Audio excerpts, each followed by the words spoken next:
अस्सलाम वालेकुम दोस्तों, क्या हाल है? सब खैरियत से होंगे? अल्लाह का सब ठीक-ठाक। आज में हमारे साथ हैं मोहतरमा पूजा कुमारी, जो अपनी मेहनत और तजर्बा से ख़वातीन के लिए एक मिसाल हैं।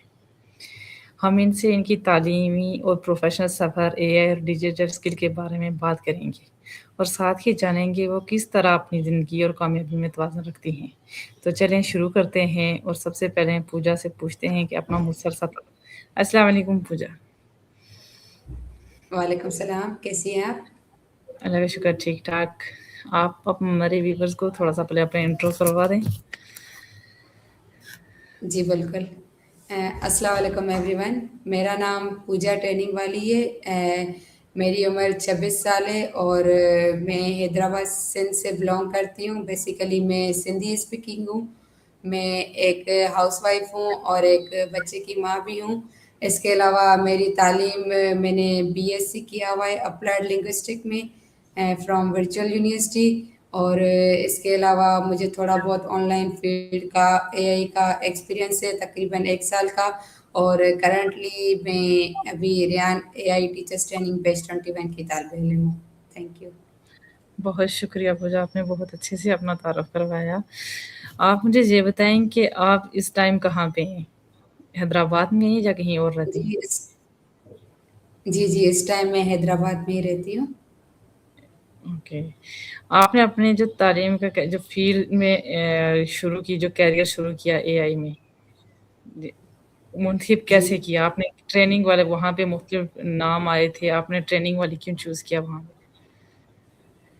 जी, असल में इसका रीज़न ये है कि जैसे कि आपको पता है कि ये तो एक रिक्वायरमेंट है रियान स्कूल की, वाला एंड वाली की, तो मैंने उस लिस्ट में से ये ट्रेनिंग वाला इसीलिए सिलेक्ट किया क्योंकि मुझे बचपन से थोड़ा बहुत लोगों को ट्रेन करने का शौक होता था और अल्लाह का शुक्र है कि ये हुनर भी होता था मुझ में कि कभी अगर मुझे कोई चीज़, कोई लेक्चर अच्छा समझ आ जाता था, तो मैं अपनी फ्रेंड्स को जब वो एब्सेंट होती थी या जब उनको कोई नहीं समझ आता था तो मैं उनको अच्छे तरीके से समझा देती थी।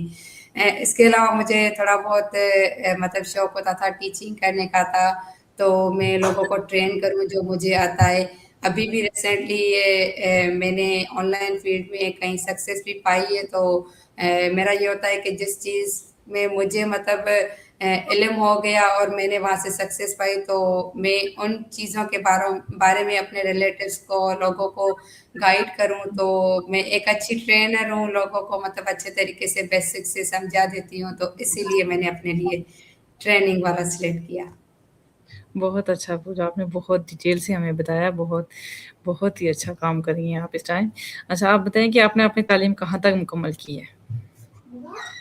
मैंने बैचलर्स किया हुआ है in applied linguistic from virtual university. ये हैदराबाद में यूनिवर्सिटी है और ये जो यूनिवर्सिटी है उसमें भी मतलब जैसे कि नाम से ज़ाहिर है कि ये वर्चुअल यूनिवर्सिटी, मतलब ये वर्चुअली था, घर में बैठ कर मैं पढ़ती थी और एग्ज़ाम्स वगैरह वहाँ देने जाती थी और ऑनलाइन हमारे क्विज़ वगैरह, असाइनमेंट वगैरह होते थे। तो ये आपके लिए ईज़ी था जो घर बैठ के पढ़ना, असाइनमेंट वगैरह देना, या जाके पढ़ने आपको ईज़ी लग रहा था? जी, ये पहले तो काफ़ी डिफ़िकल्ट लग रहा था और जब मैंने वर्चुअल यूनिवर्सिटी में एडमिशन भी ली थी, तो काफ़ी लोगों ने, रिलेटिव्स ने मुझे डीमोटिवेट भी किया था, ये कौन-सी पढ़ाई है, घर बैठकर कौन बंदा पढ़ ही नहीं सकता। घर का माहौल घर का होता है या फ़िज़िकल की बात दूसरी होती है। तो मैंने इसीलिए वर्चुअली चूज़ किया क्योंकि असल में हमारा थोड़ा यहाँ रिस्ट्रिक्शन होती थी, कन्वेंस का इश्यू होता था, हमें मतलब ऐसे पॉइंट में या मतलब रिक्शा में या ड्राइवर के साथ अलाउ नहीं किया जाता था। तो मेरे हस्बैंड खुद बिज़नेसमैन हैं, तो उनके पास टाइम नहीं होता था कि जो मुझे पिक एंड ड्रॉप करे। तो मैंने ये सोचा कि फिर भी ना कुछ होने के अलावा बंदा घर बैठकर भी कर सकता है, तो मुझे वर्चुअल यूनिवर्सिटी के बारे में पता चला, तो मैंने वहाँ एडमिशन ली। पहले तो बहुत मुश्किल लगा था क्योंकि स्टार्टिंग में तो आपको भी पता है कि हर चीज़ चैलेंजिंग होती है, इंसान के लिए बहुत कुछ पहले सहना पड़ता है। पहले जब मैंने वर्चुअल में एडमिशन ली थी, मैंने मतलब नया-नया लैपटॉप भी तब लिया था, तो मुझे मतलब पहले लैपटॉप भी चलाना नहीं आता था। मुझे इधर की चीज़ें यहाँ से कॉपी और इधर की चीज़ें यहाँ पे पेस्ट करना भी नहीं आता था। تو اسٹارٹنگ میں کافی چیلنجنگ ہوا، لیکن پھر اس کے بعد میں ایزیلی کر جاتی تھی۔ پہلا سیمسٹر تھوڑا مشکل لگا تھا، پھر جب لیپ ٹاپ چلانا آ گیا پورا، مجھے ورچوئل یونیورسٹی کا سسٹم سمجھ آ گیا کہ ایسے ایسے اس کے ایگزامس ہوتے ہیں، ایسے اسائنمنٹ ہوتے ہیں، کوئز ہوتے ہیں، تو پھر شکر ہے اللہ کا، میں نے اچھے طریقے سے کور کر لیا۔ بہت شکریہ، بہت اعلیٰ، بہت آپ نے محنت کی۔ اچھا آپ مجھے یہ بتائیں کہ آپ نے یہ شادی سے پہلے تعلیم حاصل کی یا بعد کی؟ شادی سے پہلے کتنے کی تھی اور بعد کتنے کی؟ جی یہ میری شادی کے بعد کی تعلیم ہے۔ اصل میں میں نان مسلم ہوں، تو ہمارے میں پہلے یہ مطلب اصول ہوتا تھا کہ ہم بہنوں کی شادی جو ہے نا ساتھ میں ہوتی تھی۔ تو میری بڑی بہنیں بڑی تھی، تو میں چھوٹی تھی، تو اس کے ساتھ میری بھی شادی ہو گئی۔ تو میں نے یہ جو BSc کیا ہے انگلش میں، وہ میں نے شادی کے بعد کیا ہے، اور شکر ہے اللہ کا کہ فیملی کافی سپورٹو ملی، ہسبینڈ بھی اور ساس بھی اور سسر بھی، جنہوں نے مجھے اتنا سپورٹ کیا، اور ابھی میں اس اسٹیج پہ ہوں۔ اوکے، بہت شکریہ آپ کا۔ اچھا آپ بتائیں کہ آپ کے والدین یا فیملی کا آپ کا پروفیشنل زندگی پر کیا اثر رہا؟ جی والدین اور فیملی کا تو بہت بہت ہی زیادہ رول ہوتا ہے، کیونکہ ہمیں ایک اچھے ایٹماسفیئر کی ضرورت ہوتی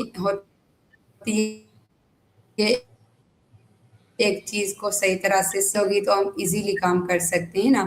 تو والدین کا بہت زیادہ رول ہوتا ہے، اور میرے لیے کافی سپورٹو وہ بنے، مطلب کافی ایسے بھی ہوتے ہیں پیرنٹس یا ہسبینڈ یا ساس سسر جو کہ مطلب ریسٹرکشن کرتے ہیں کہ نہیں شادی کے بعد آپ نے صرف گھر کا کام کرنا ہے، بچوں کو سنبھالنا ہے، لیکن نہیں، میرے ہسبینڈ خود ہی ماشاءاللہ سے ایجوکیٹڈ ہیں، تو انہوں نے بھی مجھے ابھی تک مطلب مجھے ایجوکیشن سے کنیکٹ رکھا ہے، اور سیکھنے کے عمل کو تبھی میں ابھی تک کنٹینیو کر پا رہی ہوں۔ بہت شکریہ، جو بہت اچھا آپ نے اپنی تعلیم کو بھی جاری رکھا، ساتھ گھر کو بھی دیکھا۔ آپ کہہ رہے کہ آپ کا ایک بیٹا بھی ہے، تو آپ پہلے جی اسکول کے ٹائم، اس ٹائم بھی آپ کا بیٹا تھا جب آپ تعلیم حاصل کر رہی تھی؟ نہیں، یہ میں نے جو BSc کیا ہے وہ میں نے 4 سال کی ہے۔ جی جی مجھے SC کے دوران ہی پریگنینسی ہوئی تھی، اور SC کے دوران ہی بچہ بھی ہوا تھا، لیکن میں یہی کہوں گی کہ فیملی سپورٹو تھی، تو میں نے ایزیلی ہر چیز کو ہینڈل کر لیا۔ اچھا بہت شکریہ آپ۔ اچھا آپ مجھے یہ بتائیں کہ آپ کے بچپن کی سب سے یادگار لمحہ جو ہے وہ بتائیں مجھے اپنی زندگی کا۔ جی بچپن کے تو سارے ہی سفر بہت اچھے ہوتے ہیں، کیونکہ بچپن تو بچپن ہوتا ہے۔ تو ابھی فی الحال میرے ذہن میں کوئی ایسا سفر نہیں ہے کہ میں آپ کو بتاؤں، لیکن بچپن تو میں تو کہوں گی کہ بہت خوبصورت ہوتا ہے، ہر کسی کو انجوائے کرنا چاہیے، کیونکہ جیسے جیسے بندہ بڑا ہوتا ہے تو اس کی خواہشات بھی بڑھتی ہیں، اس کی ریسپانسبلٹیز بھی بڑھتی ہیں۔ تو بچپن کا تو پورا ہی سفر خوبصورت ہوتا ہے۔ اب میں آپ کو ایک کون سا سفر بتاؤں، مجھے سمجھ نہیں آ رہا، تو بچپن ہاں پورا ہی خوبصورت ہوتا ہے۔ جی بالکل ایسا ہی ہے۔ اچھا آپ مجھے یہ بتائیں کہ آپ ایک دن کہہ رہی تھی کہ میں نے کینوا کا بھی کورس کیا ہوا ہے، ایسی ہی بات تھی؟ جی تو میں نے مجھے کلاس یہ میں بات کی۔ جی کلاس میں آپ نے بات کی تھی، میرے ذہن میں آیا کہ میں بتائیں کہ وہ کہاں سے کیا اور کیسے آپ کو آئیڈیا آیا، اور اس کا کیسے کورس کرتے ہیں، مجھے تھوڑا سا اس کے بارے میں بتا دیں تاکہ ہمارے ویورز جی کو بھی۔ یہ جو میں نے کورس کیا تھا، اصل میں اس کو میرے خیال سے 4 5 سال ہو گئے، میں نے شاید 2020 میں یا 21 میں کیا تھا یہ کورس بھی میں نے آن لائن ہی کیا تھا، میں نے فزیکلی کچھ نہیں کیا۔ میں نے فزیکلی صرف اپنی لائف میں انٹرمیڈیٹ تک تعلیم حاصل کی تھی، اس کے بعد میں نے 2 دفعہ پری میڈیکل میں ٹیسٹ دیا تھا، تو اس میں بھی میری سلیکشن نہیں ہوئی تھی انفارچونیٹلی۔ تو اس کے بعد میں مطلب ابھی تک 2020 سے مطلب میں آن لائن فیلڈ سے کنیکٹڈ ہوں۔ میں نے ایجوکیشن BSc جیسے میں نے آپ کو بتایا وہ بھی آن لائن کیا تھا، اور کینوا کا کورس بھی میں نے آن لائن کیا تھا۔ سر کا نام تھا سر عادل مراد، وہ مطلب ایسے جیسے ہم ابھی ریان اسکول کا کورس کر رہے ہیں نا، تو وہ بھی ایسے ہی تھا، مطلب زوم پہ آتے تھے تو اسٹوڈینٹس کو گائیڈ کرتے تھے کہ کینوا میں کیا کیا ہوتا ہے، آپ کینوا میں ایک اچھا اسکل سیکھ کر اس میں ماہر بن کر آپ آگے چل کر ارننگ بھی کر سکتے ہیں، کیونکہ کینوا میں یہ ہوتا ہے کہ एक तो हम थंबनेल बना सकते हैं, दूसरा हम बैकग्राउंड रिमूव कर सकते हैं, कोई अच्छा सा बैकग्राउंड भी लगा सकते हैं, इनविटेशन कार्ड भी बना सकते हैं, बिजनेस कार्ड भी बना सकते हैं, लोगों के लोगोस भी बना सकते हैं। तो मतलब जिन जिन लोगों की एक ब्रांड होगी, जैसे कोई भी ब्रांड है, खादी हो गई, नाइकी हो गई, तो इन हर चीज़ों का लोगो बनता है। तो के ये जी, पूरा जो है ना हम कैनवा से ही बना सकते हैं। तो मतलब कैनवा भी हमें सिखाया था उसमें, और फाइवर भी सिखाया था। कैनवा पे हम चीज़ें बनाते थे और फाइवर पे हम सर्विस देते थे कि लोग जहाँ से हमें मतलब अप्रोच करें और उनको हमारे बारे में पता चले कि हम एक प्रोफेशनल एडिटर हैं, तो हम उनको ये लोगोस वगैरह बना के देंगे और रिटर्न में वो हमें पैसे देंगे। तो ये एक स्किल भी है, और इस स्किल को यूज़ करके आप आगे जो है ना अर्निंग स्टेज पे भी आ सकती है। तो क्या ये आपने किया तो उसके बाद कुछ अर्निंग की आपने इस कैनवा से, या अभी जारी है काम? नहीं, मैंने कैनवा तो सिर्फ उसी वक़्त किया था 2020 या 21 में। तो उसके बाद मैंने ट्राई किया था, फाइवर पे अपनी गिग भी बनाई थी, सर्विस भी दी थी, लेकिन अनफॉर्चुनेटली मुझे वहाँ पे कोई सर्विस नहीं मिली। तो मैंने वो काम छोड़ दिया। तो उसके बाद मैंने जो कैनवा को बिल्कुल ही छोड़ दिया था। अभी जब हमें मिस महा ने सिखाया था कि अच्छा, इसके अलावा मैंने एक यूट्यूब चैनल भी अपना पाकिस्तानी बनाया था, जिसमें मैं वर्चुअल यूनिवर्सिटी जहाँ से मैंने तालीम हासिल की है उसके बारे में मैं बताती थी कि उसमें मतलब कैसे पढ़ाया जाता है, क्या-क्या उनके रूल्स रेगुलेशंस होते हैं। तो उसमें मुझे ज़रूरत पड़ी कैनवा की। मैं यूट्यूब के थंबनेल खुद ही बनाती थी वहाँ से, लेकिन मैं उसको भी मोनेटाइज़ नहीं कर पाई। लेकिन मतलब कैनवा से मैंने अर्निंग नहीं की। लेकिन अभी 1 साल हुआ है मुझे, मतलब ऑनलाइन फ़ील्ड में, जैसे सोशल मीडिया अकाउंट से, टिकटॉक से और फेसबुक से और यूट्यूब ऑटोमेशन बहुत ज़्यादा लोग कर रहे हैं, अर्निंग भी कर रहे हैं। तो थोड़ी बहुत मैंने भी यहाँ से अर्निंग की है और अभी तक कंटिन्यू भी है, और सीखने का अमल भी कंटिन्यू है। तो अभी इसी ओके। फील्ड में हूँ, देखते हैं आगे क्या होता है। अच्छा, अच्छा, आप कह रही हैं कि मैं इस फ़ील्ड में, आप टिकटॉक का भी यूज़ कर रही हैं और यूट्यूब का ऑलरेडी आप यूज़ कर रही हैं। तो क्या आप वही अकाउंट जी। यहाँ पे यूज़ कर रही हैं, या आपने न्यू अकाउंट बनाए ये रेहान एआई में आए हुए? नहीं, रेयान एआई के लिए तो मैंने बिल्कुल ही फ्रेश न्यू अकाउंट बनाए हैं। उसकी वजह ये है कि जो हम टिकटॉक पे काम करते हैं, टिकटॉक पे एक प्रोग्राम होता है क्रिएटर रिवार्ड प्रोग्राम जिसका नाम होता है ना, तो उसमें जो हम कंटेंट पोस्ट करते हैं वो हम पूरा ही एआई जनरेटेड कंटेंट होता है, जो कि फेसलेस होता है, और जिसमें मतलब हमारी वॉइस नहीं होती, हम वो भी एआई से ही जनरेट करवाते हैं। और उसमें हमारा टारगेट ये होता है कि हमें जो है ना प्रीमियम कंट्री से ऑडियंस मिले। तो तभी मैं वो अकाउंट्स जो है ना रेयान स्कूल के लिए नहीं यूज़ कर सकती थी, क्योंकि मुझे प्रीमियम कंट्री से व्यूज़ की नीड थी, पाकिस्तानी की नहीं। इसीलिए मैंने फ्रेश अकाउंट्स बनाए। ओके। तो वो क्या आप उसमें टिकटॉक से अर्निंग करनी है इस टाइम आप, यूट्यूब से? जी, जी बिल्कुल। टिकटॉक में 2 प्रोग्राम हैं जो मैंने ट्राई किए थे, एक क्रिएटर रिवार्ड प्रोग्राम और दूसरा gaming incentive programme. Gaming incentive programme basically मैंने एक सर से सीखा था, तो उन्होंने मुझे बहुत अच्छा गाइड किया, और मैंने अपने अकाउंट्स भी बनाए और उससे थोड़ी बहुत अर्निंग भी की। तो उसके बाद मैंने क्रिएटर रिवार्ड प्रोग्राम का एक पेड कोर्स लिया था, सर उमेर टिकटॉक वाला, पता नहीं आपने नाम सुना या नहीं सुना, काफ़ी मशहूर हैं जो कि टिकटॉक के अर्निंग वेज़ मतलब हमें बताते हैं। तो मैंने उनका कोर्स किया, अभी 1 साल ही हुआ है मुझे इस फ़ील्ड में। अभी मतलब आप ऐसा समझें कि अभी तक मैं थोड़ी बहुत अर्निंग स्टेज पे हूँ, लेकिन अभी तक मैं लर्न ही कर रही हूँ यहाँ से, और काफ़ी कुछ सीखने को मुझे मिला।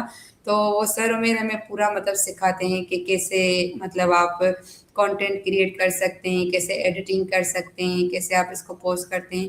तो मैंने उनको फॉलो किया। तो मैंने अल्लाह का शुक्र है कि 2 अकाउंट मोनेटाइज़ भी किए थे। यहाँ पे मोनेटाइज़ेशन क्राइटेरिया होता है कि आपने 10,000 फॉलोवर्स कंप्लीट करने हैं और 1 लाख व्यूज़ कंप्लीट करने हैं। तो मैंने एक अकाउंट मोनेटाइज़ किया, तो वो मेरा फर्स्ट अटेम्प्ट था, तो मैं उसको एज़ अ मतलब आज़मा रही थी, सीख रही थी। तो मैंने वहाँ से अर्निंग नहीं की। फिर अभी मैंने रिसेंटली दूसरा अकाउंट मोनेटाइज़ किया है, तो मोनेटाइजेशन के बाद ही अर्निंग होती है। तो अभी मेरी उसमें पोस्टिंग जारी है, तो देखते हैं आगे क्या होता है। अच्छा, बहुत ही आला काम आप कर रही हैं, पहले से ही आप मेहनत कर रही हैं। तो यहाँ पे जो आप रेहान स्कूल आपने जॉइन किया, इसका मशवरा फिर आपको कहाँ से आया कि क्या इसमें मैंने क्या सीखना है आपने? जैसे आप कैनवा भी सीख अ, चुकी हैं, उसका भी आप बोला है कि मैंने कर चुकी हूँ, यूट्यूब भी आप करती हैं, फेसलेस वीडियो भी आप बना चुकी हैं। तो इसमें आपका आने का क्या मकसद है? जी बिल्कुल, मैंने जो जैसे कि मेरा तो ताल्लुक ऑनलाइन फील्ड से है। 1 साल हुआ है मुझे, मतलब मैं ज़्यादा इस चीज़ को यूज़ भी कर रही हूँ और देख भी रही हूँ। तो स्क्रॉलिंग करते दौरान मुझे फ़ेसबुक पे सर रेहान अलाउल्लाह के बारे में मालूमात मिली। लेकिन मैं पहले तो इसमें इंटरेस्टेड नहीं थी, मतलब मेरा इंटरेस्ट था, लेकिन क्योंकि मेरे पास टाइम बहुत कम होता था, मैं ऑलरेडी मतलब कंटेंट वगैरह बनाती थी, तो बहुत काफ़ी वो भी टाइम टेकिंग होता है। तो इसीलिए मतलब मैं रेहान का कोर्स नहीं करना चाह रही थी, लेकिन मेरे हस्बैंड ने मुझे कहा कि नहीं, ये एक अच्छा स्कूल है, एक न्यू स्कूल है जो कि एआई बेस है और ये आपकी फील्ड से रिलेटेड है। जैसे कि आप ऑलरेडी एआई को यूज़ करके कंटेंट बना रही हैं, तो आप इसको ज्वाइन करें, आप इसका तजर्बा लें कि क्या-क्या यहाँ सिखाया जाता है। तो ये आपकी फील्ड से रिलेटेड है, तो मेरे हस्बैंड ने मुझे मतलब परसिस्ट किया कि आप इसको ज्वाइन करें। तो इसीलिए मैंने रेहान स्कूल को ज्वाइन किया और अभी मैं बहुत अच्छा फ़ील कर रही हूँ कि मैंने रेहान स्कूल को ज्वाइन किया, क्योंकि मैं एआई से पहले थोड़ा बहुत अटैच में थी, लेकिन यहाँ पे आने के बाद एक तो हमारा कॉन्फिडेंस बिल्ट हुआ है। पहले मैं सिर्फ फेसलेस कंटेंट बनाती थी, अब ऐसे स्क्रीन पे आना या सोशल मीडिया पे आना, ऐसे इंटरव्यूज करना, तो ये एक बहुत बड़ी बात है, ये कॉन्फिडेंस बिल्ड कर रही है। तो अभी मैं रेहान स्कूल में आकर अच्छा फील कर रही हूँ। बहुत अच्छा, तो क्या आपको इससे आगे भी 2 मंथ्स के बाद भी रेहान स्कूल को जॉइन करेंगे या बस 2 मंथ तक ही आपका आइडिया है कि हाँ, बस 2 मंथ्स के बाद नहीं करेंगे आगे? लेवल 2 जी तक नहीं जाएँगे? इंटरेस्ट तो जी इंटरेस्ट तो है कि इनको ज्वाइन करूं, लेकिन शायद ये कोर्स करने के बाद 1 माह रेस्ट भी करूं, क्योंकि आपको भी पता है कि घर को भी देखना होता है, टास्क भी बहुत ज़्यादा होते हैं और इसके अलावा मेरा पर्सनल लाइफ में थोड़ा बहुत काम होता है, कंटेंट क्रिएशन वगैरह। तो थोड़ा सा मैनेज करना मतलब मुश्किल तो नहीं लग रहा, अब तो बंदा हैंडल कर जाता है, यूज टू हो गया है, लेकिन फिर भी मैं आगे कंटिन्यू तो लाज़मी करूँगी। ज़ाहिर बात है, इतना करके इतने मतलब सफ़र पे पहुँचकर तो आगे भी मैं इसको कंटिन्यू करना चाहूँगी, लेकिन शायद मैं जल्दी से ना करूँ, थोड़ा रेस्ट लेकर फिर करूँ, लेकिन जॉइन ज़रूर करूँगी। जी, बिल्कुल ज़रूर। अच्छा, आप मुझे ये बताएँ कि आप को जो ये रेहान स्कूल में आपको सबसे नहीं, आपको अपनी फ़ील्ड में सबसे ज़्यादा चीज़ जो मोटिवेट करती है, वो क्या है? रेहान आपके स्कूल अपनी में या पर्सनल? आपको अपनी फ़ील्ड जो भी आपकी फ़ील्ड है, उसमें सबसे ज़्यादा जो चीज़ आपको मोटिवेट करती है, वो क्या है? जी, मुझे यही चीज़ मोटिवेट करती है कि शुक्र है अल्लाह का कि अच्छे स्टेज पर हूँ अभी, और मतलब इतना कॉन्फिडेंस भी बिल्ट हो गया है रेहान स्कूल में आने के बाद, और बहुत कुछ चीज़ें सीखी है। तो अभी मैं मतलब कह सकती हूँ कि मैं एक अच्छी ग्राफ़िक डिज़ाइनर भी हूँ और एक अच्छी कंटेंट क्रिएटर भी हूँ, और थोड़ा बहुत कॉन्फिडेंस भी आ गया है रेहान स्कूल को ज्वाइन करने के बाद। तो ये काफ़ी चीज़ें मतलब मुझे मोटिवेट करती हैं और मुझे आगे बढ़ने की राह दिखाती हैं। जी। अच्छा, आप मुझे ये बताएँ कि आप एक हाउसवाइफ़ भी हैं, आप कैसे टाइम को मैनेज करती हैं? कह रहे हैं आपको एक बेटा भी है, घर भी है, सास-ससुर उनको कैसे हैंडल करती हैं? फिर घर को भी, फिर स्कूल को भी, फिर अपने टास्क को भी, कैसे मैनेज करती हैं? जी, बिल्कुल, आपने बहुत अच्छा क्वेश्चन पूछा, और ये सब ख़वातीन के लिए इम्पोर्टेंट भी होता है। और यस। मैं बिल्कुल आपके साथ ये चीज़ शेयर करूँगी कि मैं कैसे मैनेज करती हूँ। देखिए, मेरा ये मानना होता है कि अगर बंदे को टाइम मैनेजमेंट आ जाती है, तो उनके सर पर भले कितना ही बर्डन हो, कितना ही लोड हो, तो अगर वो इक्वली टाइम को डिवाइड करती है, तो वो हर चीज़ को मैनेज कर जाती है। नो डाउट स्टार्टिंग में मुझे भी बहुत मुश्किल लगा था, क्योंकि स्टार्टिंग में हमें पहला टास्क, ज़ाहिर बात है, चैलेंजेस आते हैं, तो मुश्किल लग रहा था कि मैं कैसे मतलब बहुत टाइम ले रहा है रेहान स्कूल के टास्क, बाकी चीज़ों को मैं मैनेज नहीं कर पा रही। तो फिर जैसे-जैसे बंदा यूज़्ड टू हो जाता है, तो वो इज़िली कट जाता है। पहले मुझे पूरे-पूरे दिन लग जाते थे। मैं पूरा दिन सिर्फ़ रेयान स्कूल को ही कवर कर पाती थी, बाकी चीज़ों को जो मेरी और चीज़ें उनको मैं नहीं टाइम दे सकती थी, जैसे फैमिली को टाइम देना, बेटे को टाइम देना, इसके अलावा घर के कामों को टाइम देना, इसके अलावा मेरे और भी बहुत ज़्यादा टास्क होते हैं। तो अभी मैंने ऐसे किया है कि अपनी रूटीन को मैंने जो है ना एक शेड्यूल दे दिया है कि मुझे दिन में मतलब अपनी फैमिली को, अपने बच्चे को टाइम देना है। फिर मैं जो है ना 4 बजे के बाद मैं बैठती हूँ, अपना जो मेरा और काम होता है कंटेंट क्रिएशन से रिलेटेड, रेगुलर मुझे एक वीडियो बनानी होती है, तो पहले मैं वो बनाती हूँ। फिर उसके बाद मैं घर में चाय भी बनाती हूँ, फिर हम वर्शिप भी करते हैं। उसके बाद रेहान स्कूल की हमारी क्लास का टाइम हो जाता है। क्लास के बाद जो है ना 11 बजे के बाद फिर मैं थोड़ा बहुत खाना खा के फिर 12 बजे आकर दोबारा बैठती हूँ। फिर मैं 2 घंटे देती हूँ टास्क को। फिर मैं थोड़ा रात को लेट नाइट सोती हूँ। फिर क्योंकि मेरा बेटा थोड़ा लेट सोता है और सुबह में उठता भी लेट है, तो मैं रात को थोड़ा लेट सोती हूँ और सुबह में मैं मतलब 11 बजे तक उठती हूँ। फिर मैं पूरा दिन मेरा ऐसे ही होता है कि दिन में मैं बच्चों को, फैमिली को टाइम देती हूँ और उसके बाद में रेहान स्कूल के टास्क करती हूँ। आपने बहुत अच्छी तरह से ये डिटेल से सब कुछ चेक किया, बहुत अच्छे से आप काम कर रही हैं। अच्छा, आप ये बताएँ कि लास्ट में हमारे आखिरी व्यूअर्स को क्या कहना चाहती हैं? जी, मेरी तरफ से आपकी ऑडियंस को यही मैसेज होगा कि पहले आप एक हुनर सीखें, अपने स्किल पर फ़ोकस करें। भले ही वो चीज़ आपको ऐसे लगता है कि हम मतलब हमें ये चीज़ फ़ायदा नहीं दे रही, लेकिन एट द एंड वो आपको किसी न किसी सूरत में फ़ायदा ही देगी। तो पहले आप अपने स्किल को फ़ोकस करें, फिर उसी स्किल को, बस ऐसे नहीं कि आपने एक स्किल सीखा, फिर बस आपने सीख लिया, 2 महीने का कोर्स किया और फिर आपने छोड़ दिया। फिर इसी स्किल को आप जो है ना अपनी फिज़िकल लाइफ़ में प्रैक्टिकली भी करें, ट्राई करें, मतलब उस चीज़ से कनेक्ट रहें। तो आप जी, कनेक्ट रहेंगे, आपको डेफ़िनेटली एट द लास्ट आपको सक्सेस मिलेगी। तो अपने स्किल पर फ़ोकस करें और फिज़िकली भी उसको ट्राई करें, तो इंशाल्लाह आपको ज़रूर ज़िंदगी में कामयाबी मिलेगी। बहुत अच्छा। पूजा, आपके साथ गपशप करके बहुत अच्छा लगा और ऑडियंस को भी बहुत अच्छा लगेगा। ठीक है, अब अल्लाह हाफ़िज़। अपना ख़्याल रखिएगा। अल्लाह अल्लाह हाफ़िज़।